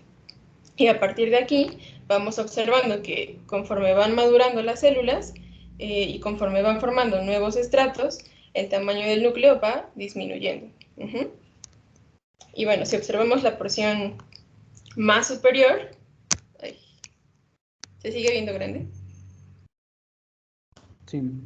Okay. Sí. Si observamos la porción, gracias. Si vemos la porción más superior, pues vamos a ver que las células epiteliales pues son las más maduras. Estas son las células que siempre van a presentar un citoplasma mucho más claro. Los núcleos se ven más pignóticos, más redonditos. Y aparte de que están mucho más pequeños, pues se ven más delimitados, bueno, mejor delimitados, ¿no? Tienen un contorno más regular. Y aquí es donde vemos reflejado lo que les decía sobre el contenido abundante de glucógeno. Si observamos un epitelio rico en glucógeno, en las capas ya sea intermedia o superficial, pues es signo de que estamos viendo una maduración adecuada, una maduración normal del epitelio escamoso. Por el contrario, si no, si vemos o notamos ausencia del glucógeno, pues esto es indicativo de que la maduración es anormal o de que está alterada. Además, como ya saben, pues tanto la maduración del epitelio como la presencia de este glucógeno es consecuencia directa de la actividad estrogénica, ¿verdad? Entonces, si esta presencia de glucógeno y esta maduración depende de estas hormonas, ¿En qué otros casos, digan ustedes, que no sean patológicos? Pues podríamos ver un epitelio pobre en glucógeno, si la presencia de este depende de los estrógenos. ¿Sí se entendió mi pregunta? En la segunda fase de... secretora del ciclo sexual, bueno, menstrual. Sería más común verlo en pacientes posmenopáusicas. En estas pacientes, pues las células en sí no se desarrollan, no maduran más allá de la capa parabasal y pues no se pueden ir acumulando en esas capas múltiples tan características que estamos viendo. Bueno, volviendo a la arquitectura histológica, estos estratos, esperen, me voy a regresar. Estos estratos pues están separados del estroma subyacente gracias a la membrana basal. O sea, se forma una unión epitelio-estromal. En el caso de la imagen, pues vemos que esta unión está un poco ondulada. Bueno, en algunas zonas es rectilínea, pero en otras zonas se ve ondulada. Y estas ondulaciones pues se forman porque a ciertos intervalos se van formando proyecciones del estroma hacia el epitelio. Y esto es lo que le denominamos papilas. En cambio, las zonas en las que el epitelio se proyecta o se va metiendo, se introduce pues entre las papilas, se denomina invaginaciones. ¿Ok? Ahora, en la imagen de arriba, bueno, la siguiente se ve más grande.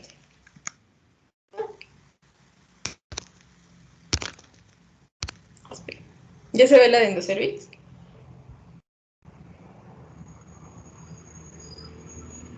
No, yo veo tu No se página ve. así como Ah. principalito en las diapos. Ya se ve ahora. Ya se ve. Ya. Gracias. Gracias.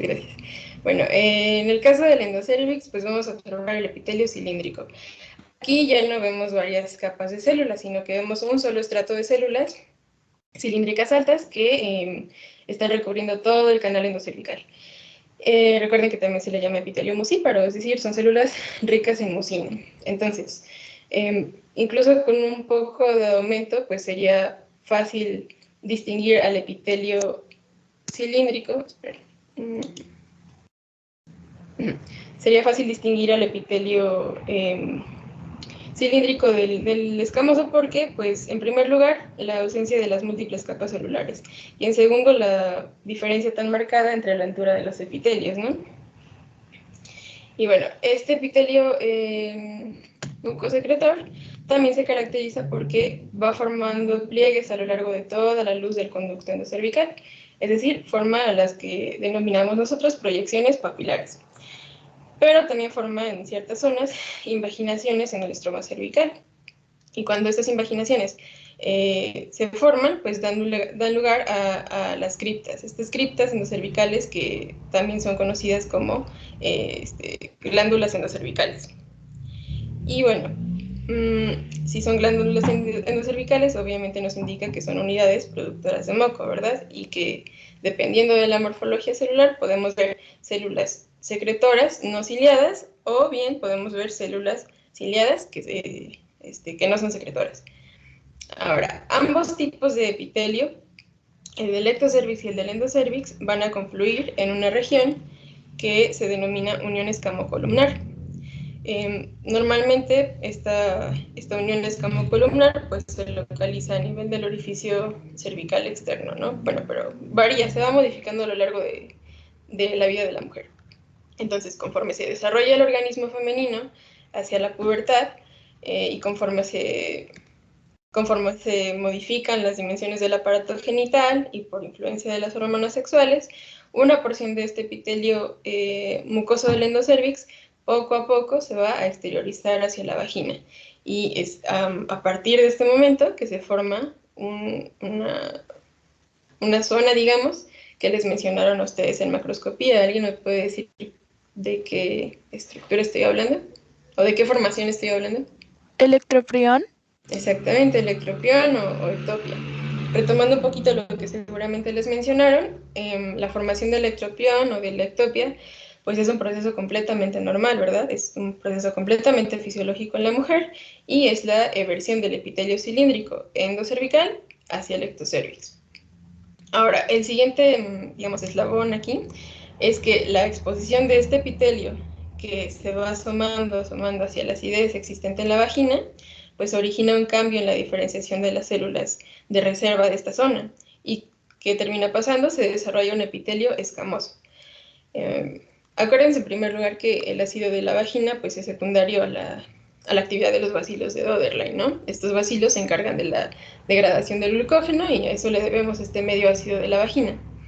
Bueno, el punto es que cuando el epitelio cilíndrico se va vertiendo y va formando el ectropión fisiológico, las células de reserva subyacentes pues terminan proliferando, se hiperplasian y acaban formando el epitelio escamoso metaplásico. Entonces, bueno, ya saben que es una metaplasia. ¿Alguien me puede decir qué es?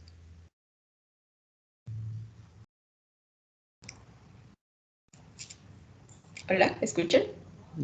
Sí, la transformación de un, digamos, epitelio ya diferenciado en otro. Exactamente.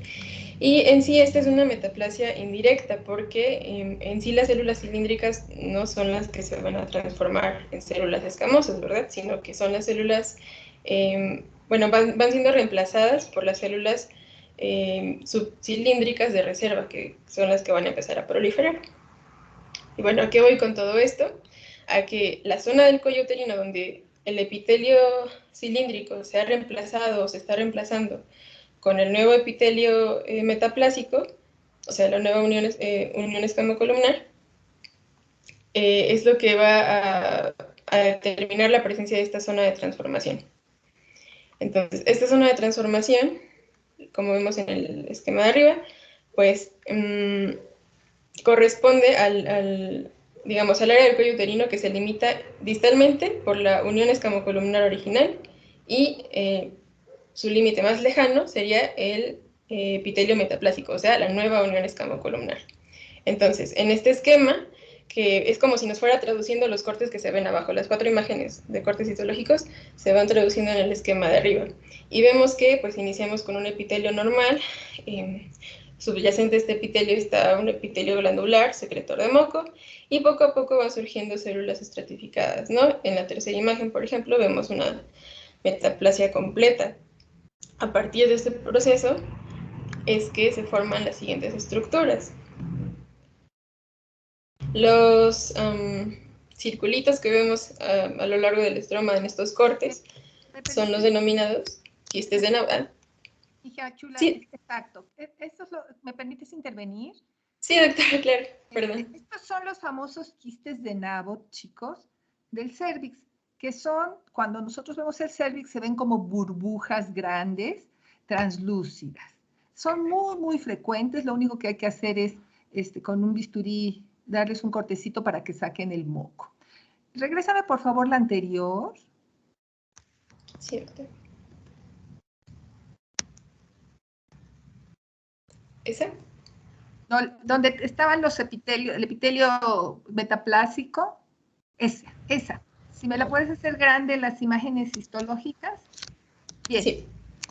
En la primera que están viendo se ve el endocérvix. Dense cuenta cómo el endocérvix está revestido por una sola fila de células mucosecretoras con su burbujota de moco.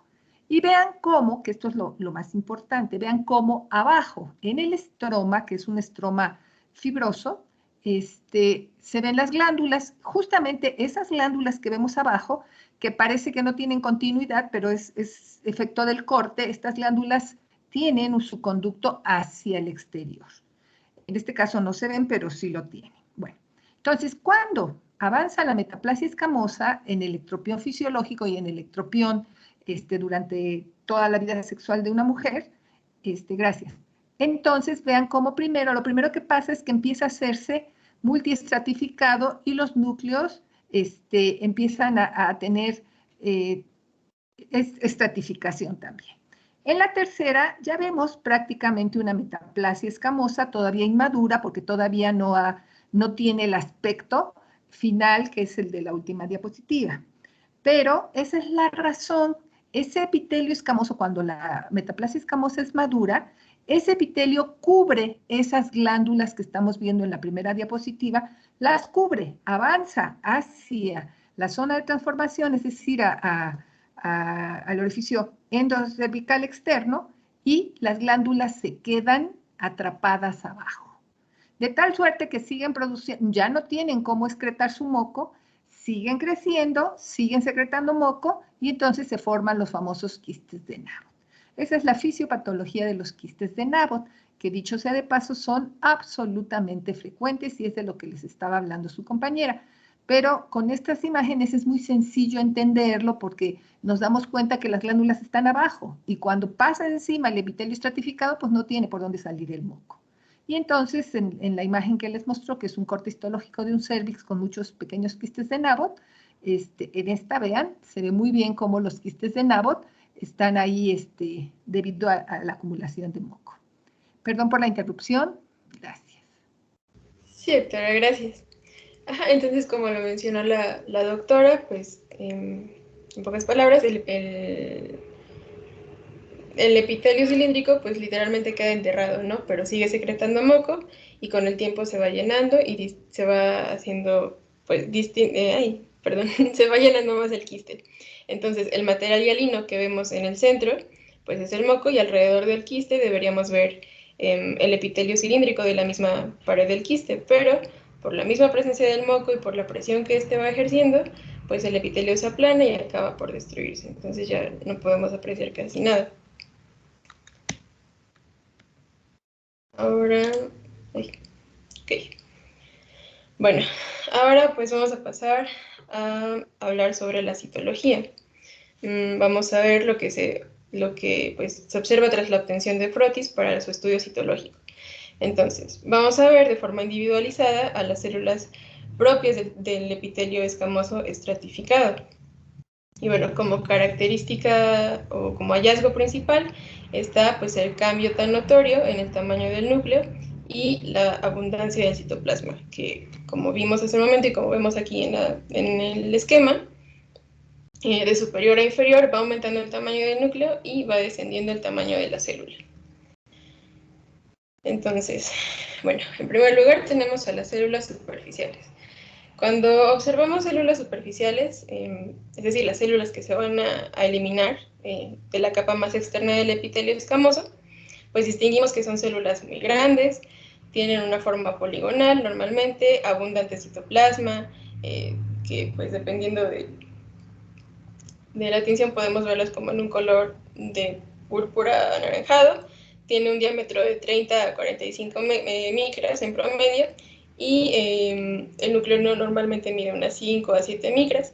Y lo importante aquí es que el citoplasma, pues, en el citoplasma podemos encontrar gránulos de queratohialina. Son estos gránulos pequeños de color marrón oscuro en el caso de la tinción de Papa Nicolau. Estas son las características más importantes en el caso de las superficiales. Después encontramos a la capa de células intermedias. Estas células pues tienen un núcleo que va de redondo a oval, pero casi más característicamente el núcleo se vuelve oval. Las medidas van de 9 a 11 micras y pues tiene apariencia vesicular, ¿no? Como lo dice la diapositiva. Tiene una forma más poligonal y el citoplasma se distingue porque tiene una apariencia mucho más translúcida que las anteriores. Ahora, en el caso de las células parabasales, pues vemos que el citoplasma es, bueno, en primer lugar son células con un borde mucho más definido, ¿no? El núcleo es un poco más ovoide, son células con un citoplasma que va entre los 15 y los 25 micras, el núcleo mide entre unas 7 y 9 micras, perdón. Y bueno, se distinguen también por la presencia de cromatina granular fina. Ahora, en el caso de las células basales, pues son células un poco más pequeñas, tienen el núcleo mucho más grande en relación con el citoplasma, el tamaño nuclear va de unos 8 a 10 micras, y bueno, son células que tienen la tinción basófila, entonces, pues lo más importante, lo más distinguible de estas células en comparación con las otras es el tamaño del núcleo que fue aumentando y en relación al citoplasma, el citoplasma fue disminuyendo. Perdón. Ahora, otra cosa importante de estas células basales y también de las parabasales es que frecuentemente pues las vemos en frotis de pacientes posmenopáusicas también. Las células pues pueden verse acompañadas de pues, de presencia de células inflamatorias, y pues se pueden llegar a confundir con células displásicas, pero pues en realidad no lo son. Ahora, esta imagen es un poco más importante porque ya vemos como tal que se obtiene de una citología convencional. A la hora de analizar esto, pues obviamente depende de la técnica para hacer los frotis, depende del extendido y depende de varios factores cuál va a ser la calidad de lo que veamos. Pero lo que vemos en particular en esta laminilla, pues es que no es una toma muy satisfactoria, ¿verdad? Porque vemos varios cúmulos de células superpuestas, unas opacan a otras, hay muchos detritus celulares al fondo de la laminilla, y por lo tanto, pues las características de cada célula no son tan fáciles de apreciar. Vemos que hay polimorfonucleares en abundancia. Si lo acercáramos más, yo creo que veríamos la presencia de los bacilos que les mencionaba y muchos detritus. Entonces, no es un frotis pues muy satisfactorio, principalmente porque las células no se pueden apreciar de forma individualizada. En cambio, si pasamos a una citología de base líquida, pues todo, de nuevo, depende de cómo se haga la técnica, pero en este caso cambia radicalmente, ¿no? Si comparamos, vamos a darnos cuenta de que aquí obtenemos un fondo mucho más limpio. No observamos ni restos de sangre, ni de moco, no observamos detritus celulares, no observamos abundante exudado inflamatorio.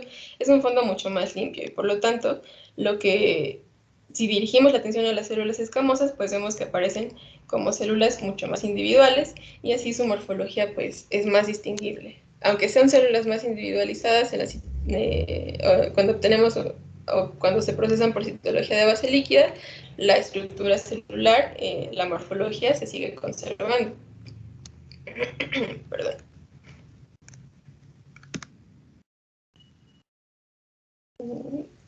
Entonces, otro pues hallazgo importante aquí en el caso de que se tome una citología en pacientes con BPH, que son BPH positivos, que dan positivo a BPH, pues este es uno de los hallazgos importantes. Es un cambio morfológico clásico o característico de la infección por VPH.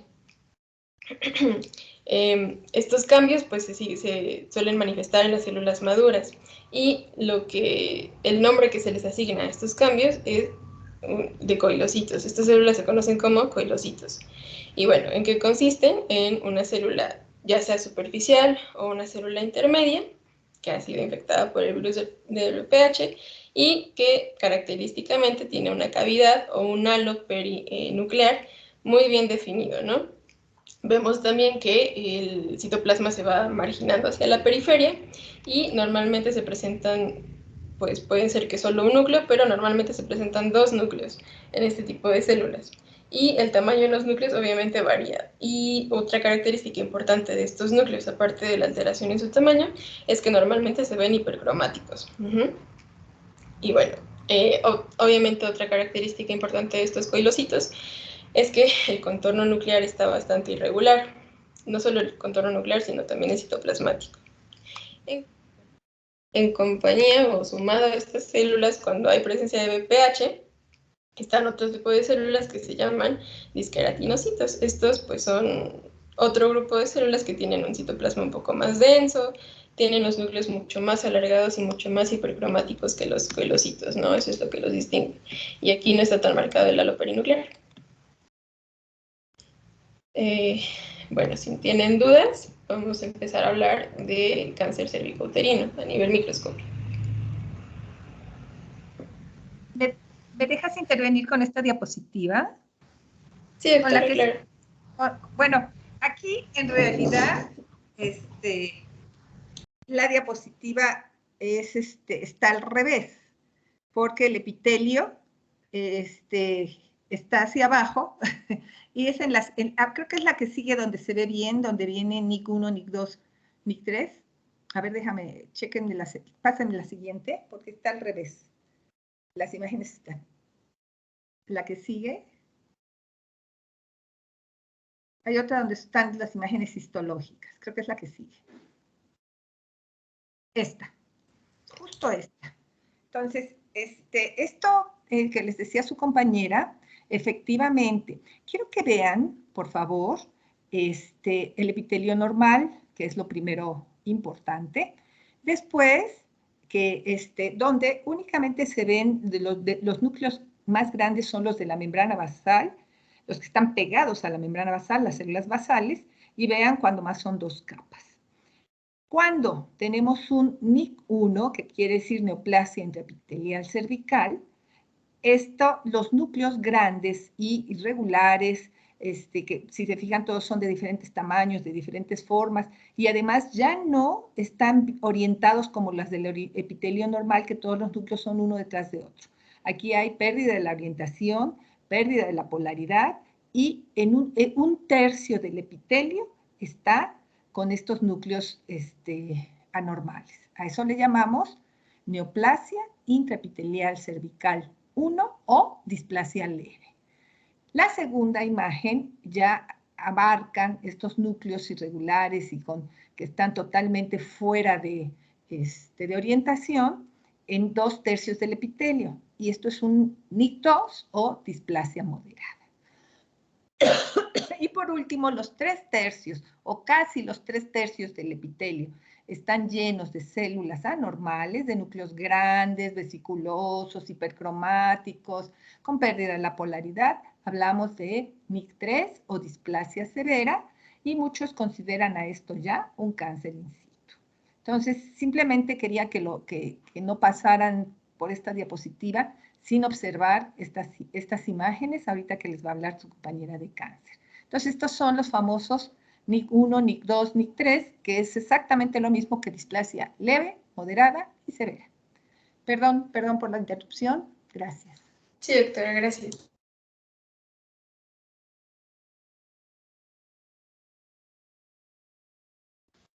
Bueno. Hola, chicos, ¿ya me escuchan? Sí, se escucha muy bien. Sí, todo bien. Vale. Buenas tardes. ¿Podrías regresarle, Eli? Va, muchas gracias.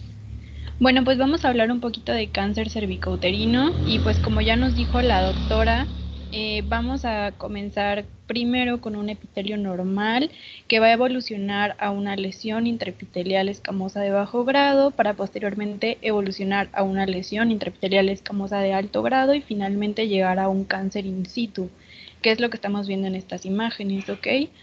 Ahora, el cáncer cervicouterino, por lo tanto, proviene de una lesión intraepitelial escamosa de alto grado que evoluciona y un carcinoma in situ equivale a una NIC3 que invadió todo el espesor del tejido y que pues es una lesión que ya no es reversible. ¿Puedes pasar la siguiente, por favor? Ahora, me gustaría comenzar diciendo que más que una simple infección por VPH, lo que va a producir al cáncer es la persistencia de esta infección no controlada por el VPH.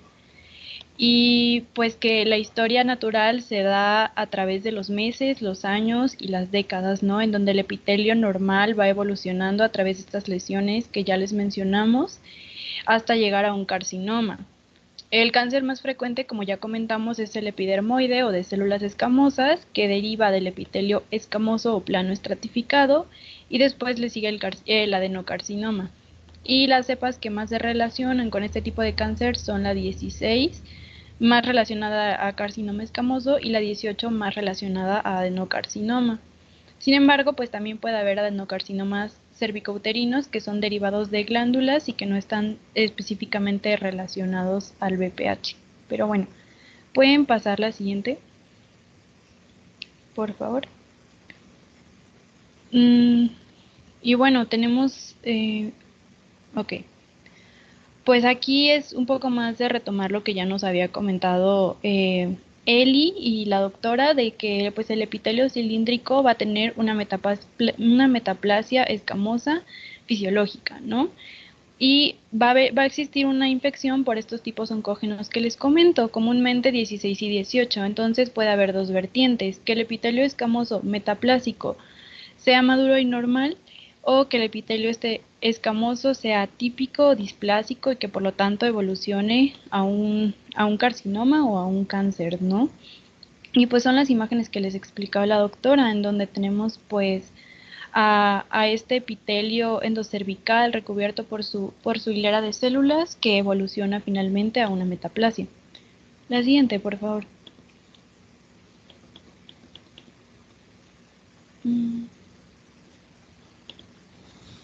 Si les cambian las diapos, es que creo que mi internet está fallando un poquito. Ok, ya. Ya cambió. Vale. Bueno, pues esto era lo que les mencionaba, de que el carcinoma epidermoide de células escamosas es el más común, con un 91%, seguido del adenocarcinoma y después el adenoescamoso, ¿no? Vamos a empezar a hablar del carcinoma epidermoide. Este carcinoma puede ser microinfiltrante o infiltrante completamente como tal. Entre el 9 a 22% de los tumores van a infiltrar entre 2 a 3 milímetros de profundidad y entre el 12 al 22% de los tumores van a infiltrar entre 3 a 5 milímetros de profundidad. Y la incidencia de la invasión vascular, es decir, la invasión a los vasos sanguíneos, depende directamente de esta profundidad, ¿ok? Ahora, de acuerdo a la clasificación de la OMS, estos carcinomas epidermoides convencionales pueden dividirse en 3 grandes categorías, que son de tipo queratinizante, de células grandes, de tipo no queratinizante también de células grandes y de tipo queratinizante pero de células pequeñas. La siguiente, por favor. Entonces, pues por lo tanto, podemos, dependiendo de si es de tipo queratinizante o no, podemos encontrar en la superficie del tejido residuos de queratina o no, o estar ausentes. Aquí podemos ver, por ejemplo, la imagen histológica de pues cómo se caracterizaría un carcinoma invadiendo al espesor del tejido, ¿no? Dependiendo de lo que nos dijo la doctora. Ahora,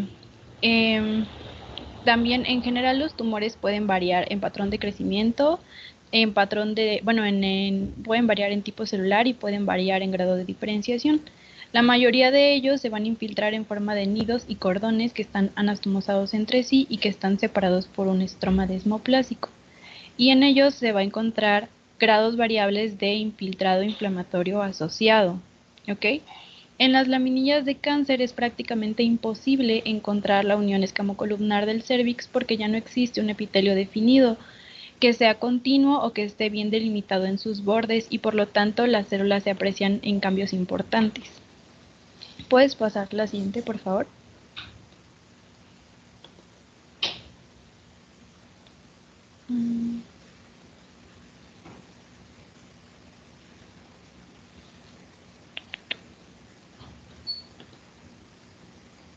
Ok, bueno, ahora, ¿cómo vamos a observar los cambios celulares de un cáncer? Pues tenemos que en las laminillas de cáncer los núcleos van a encontrarse irregulares, como ya nos comentó la doctora, y estos pueden estar desde la base hasta la superficie. Son mucho más grandes e hipercromáticos y presentan variaciones en su forma, es decir, pleomorfismo. Las principales características del pleomorfismo son la anaplasia, la morfología nuclear anormal, una mayor cantidad de actividad mitótica y la pérdida de la polaridad. Y dependiendo del grado de diferenciación del tumor, estos núcleos van a tener una ubicación basal o central. También pueden estar desde ligeramente aumentados de tamaño hasta ser notablemente agrandados, pueden ser, o generalmente van a ser hipercromáticos, van a tener un núcleo prominente y la relación núcleo-citoplasma va a estar disminuida, así como la distribución de células va a ser muy irregular entre sí o estas se van a agrupar en nidos displásicos, ¿ok? Ahora sí, puedes pasar la siguiente, por favor. Y bueno, creo que, no sé si ya no está la tablita que compraba las lesiones, pero pues simplemente recordarles lo que les dijo la doctora, de que un NIC1 equivale a una displasia leve, en donde va a estar afectado el tercio inferior del tejido, ¿ok? Un NIC2 equivale a una displasia moderada, en donde va a estar afectado 2 tercios inferiores del epitelio.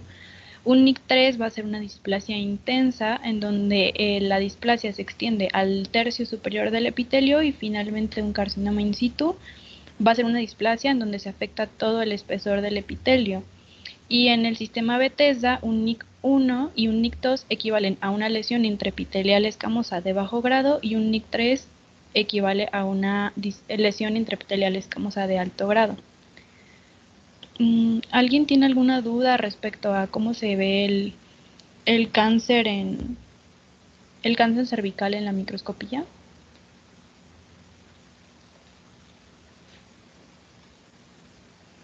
Yo la verdad me No, creo que confundí todo con la última diapo, no vi bien la lesión. Ok, ¿podrías pasarle el porfa? Es que... ¿Con este? Perdón, es que está muy lento mi internet. No sé si ya se cambiaron. Ay, a mí no se me cambia todavía.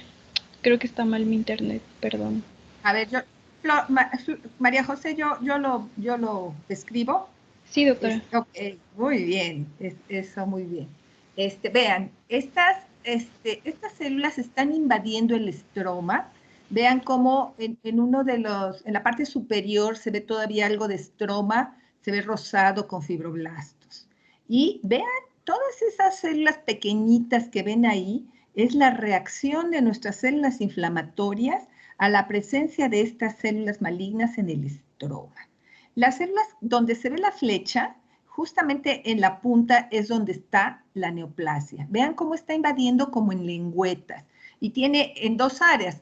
En la cola de la flecha se ve un área de invasión, esas son células malignas, y vean cómo lo hacen como en lengüetas, y van avanzando y aquí hay un poquito de retracción del tejido, un espacio alrededor, pero eso es una retracción del tejido durante el proceso, porque deshidratamos los tejidos, pero vean cómo se ven perfectamente las células que el tejido debería estar exactamente igual que ese tejido que está de mi lado izquierdo arriba, que se ve rosadito con núcleos alargaditos que son los fibroblastos. Todo debería estar igual a eso. Y sin embargo, las células malignas invaden. Y al invadir, generalmente, sobre todo cuando empiezan a invadir, hay una respuesta inflamatoria seria para impedir el avance de la neoplasia. Penosamente, chicos, cuando veamos neoplasia, vamos a ver que esto penosamente después se cubren con un grupo de células no antigénico para que no lo reconozcan nuestras células y ellos puedan avanzar e invadirnos. No sé si contesté tu pregunta, Flor. Julieta, ¿qué pasó? Sí, no, yo pregunté, pero entonces esto deberíamos estar viendo el estroma, entonces este es un carcinoma invasivo. Así es un invasor, claramente. Ya, perfecto, ya. Es que como que no agarraba la forma, pero entonces ya todo perfecto. Gracias. Sí. En la parte de aquí, bueno, ay, perdón. A ver, sí, escucho. En la parte de arriba, no sé si se ve mi cursor, pero ahí está, aquí, de arriba. Exacto. Del lado izquierdo es donde se ve que está empezando a invadir el estroma. Ese es como lo que tú buscabas, ese es el estroma, ¿no? Lo normal. Y todo lo que está abajo es lo que es anormal, donde está la flecha. Esas son los nidos de células malignas que están invadiendo el estroma. Gracias. Entonces, y esto es importante de reforzarlo. En el momento en que el cáncer in situ rompe la membrana basal del epitelio, en ese momento se convierte en un carcinoma invasor. Como ya lo dijo su compañera, es microinvasor cuando es de menos de 5 milímetros y se hace invasor después de 5 milímetros. Entonces, esto es importante, chicos, porque a veces en un carcinoma microinvasor asumimos que no hay muchos vasos sanguíneos afectados o que no ha desarrollado la posibilidad de metástasis y se trata como solo con histerectomía radical. Pero si ya es un invasor, entonces ya tenemos que hacer algo más. Y bueno, claramente quimio y radio. Porque bueno, pues es el tratamiento para el cáncer. Entonces, del otro lado, la imagen es un poquito menos clara porque le faltó color a la tinción y se ve claramente la neoplasia avanzando hacia el estroma. Aquí nos las está acercando, muchas gracias. Vean cómo la neoplasia va avanzando, va emitiendo lengüetas y va avanzando por el estroma, nos va invadiendo. Así es como nos invaden. Ya cuando hablamos de cáncer les platicaremos cómo le hacen para invadirnos las células malignas. Pero bueno, pues nada más para que vean las imágenes y sepan cómo se ve al microscopio un carcinoma, de células grandes o pequeñas, medianas, del cérvix. Muy bien, muchas gracias María José. Si quieres agregar algo más, gracias por tu intervención. No, ¿de qué, doctora? Gracias a usted. No sé si hay alguna otra duda. Sí tengo otra duda, pero bueno, es que no lo mencionaron, pero sí lo vi en una de tus diapos, de la primera con la que empezaste. Decía del tratamiento para NIC 1, NIC 2 y NIC 3. Y bueno, mencionaste que si no tenían tratamiento podían progresar, solo que yo leí que para NIC 1 y NIC 2 lo mejor era un tratamiento, ¿cómo decía? Un tratamiento convencional o... ay, se me fue de la palabra, pero más bien era como que no la palabra tuvieran es conservador. Conservador. La palabra es conservador. Y sí, claramente, esto se hace con asa diatérmica. El tratamiento conservador es con asa diatérmica. Entonces, se hace con el asa diatérmica, se hace la tinción, o no tinción, el acetoblanqueo en las zonas donde vemos la infección por VPH. En eso puede hacerse un cono sin mayor problema, y eso es un tratamiento conservador, incluido el in situ. Con el in situ, si no es tan amplia y está alrededor de la zona de transformación, con una conización, y si está en otras áreas, pues igual con asa diatérmica, llevándose todo el epitelio. Ese es el tratamiento conservador. El tratamiento para un cáncer in situ, por ejemplo, es una histerectomía. Y ni siquiera necesitamos una histerectomía radical. Con una histerectomía simple es más que suficiente. Okay. Muchas gracias. De nada. También recordemos, chicos, que el tratamiento conservador o radical depende de la edad de la paciente y de su paridad, de si esta está satisfecha o no. Entonces, pues por ejemplo, si hablamos de una paciente joven que no tiene paridad satisfecha, pues se opta más por un tratamiento conservador, si es que todavía no ha llegado a un carcinoma invasor, ¿no? Y si hablamos de una paciente pues de edad ya más avanzada, que tiene paridad satisfecha, etcétera, pues se puede optar más por una histerectomía. Entonces también depende de eso el tratamiento.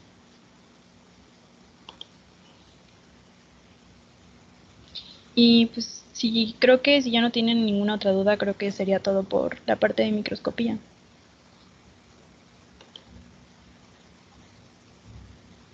Perfecto, muchas gracias María José, muy bien. Muchas gracias chicos, buenas tardes.